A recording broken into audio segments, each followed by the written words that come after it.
Yeah, I just think he wants to be a good football player, so he tries, to do everything he can. And again, I've talked about, one of the conversations is, you're out there, you're running, 50-yard routes 7 times a game, and maybe you're not getting the ball.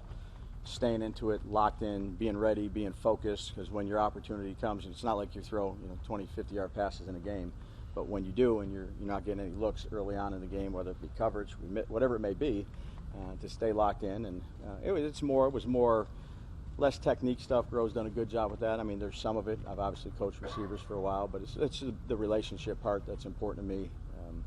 I think important to Jay.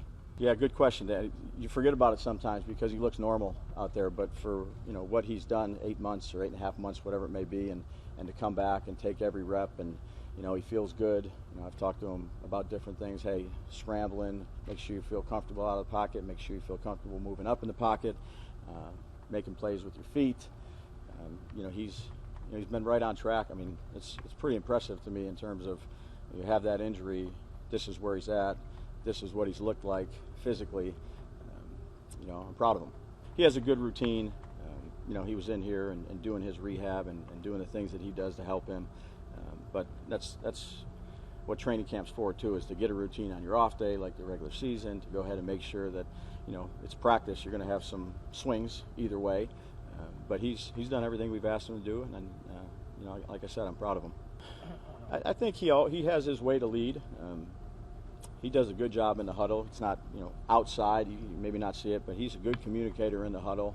He's locked in. There's a lot of things that go on in order to play quarterback.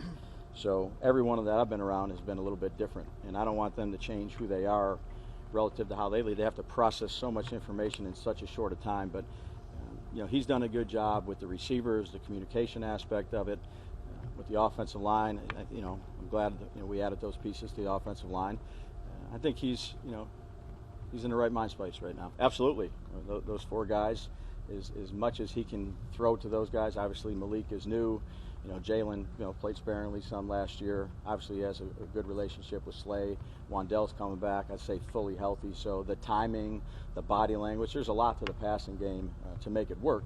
So, we're doing as much as we can, whether it's individual routes, whether it's certain plays we're trying to take a look at for those guys. But, it's important to build that chemistry. Yeah, I get excited if we just are moving the ball in the right direction. Whether it's a 5-yard play, obviously you love big plays. They're huge in terms of helping you score points. So the more we can hit of those, the better off it is. Obviously, hitting a big play gives a lot of juice to everybody, or making a big play. We worked a lot of 3rd and long situations yesterday. Try to put the offense kind of in a predicament relative to what you're getting defensively, knowing it's a pass situation. But yeah, big plays always help, whether it's through the air, whether it's through the quarterback's legs, the running back's leg. That's an area that we have to be better at. There's make no mistake about it. He looks like Kayvon to me. He's a pro, but he's these last couple days. I said something to Chuck walking into Charlie Bullen that these have been 2 pretty good days for Kayvon. Both in the run and in the pass, but you can see some of his pass rush really develop here, I would say, from OTAs and these first few days of camp. I think Charlie Bowen is an outstanding coach that has really helped him with fundamentals and technique. And Kayvon is a pro, he wants to be good. And then you add Burns to it, who can give him some, information. They can talk back. But, he's had a good camp so far, Pat, in terms of putting pressure on the quarterback, some of the new pass rush moves he's working on, and just overall development in his defense.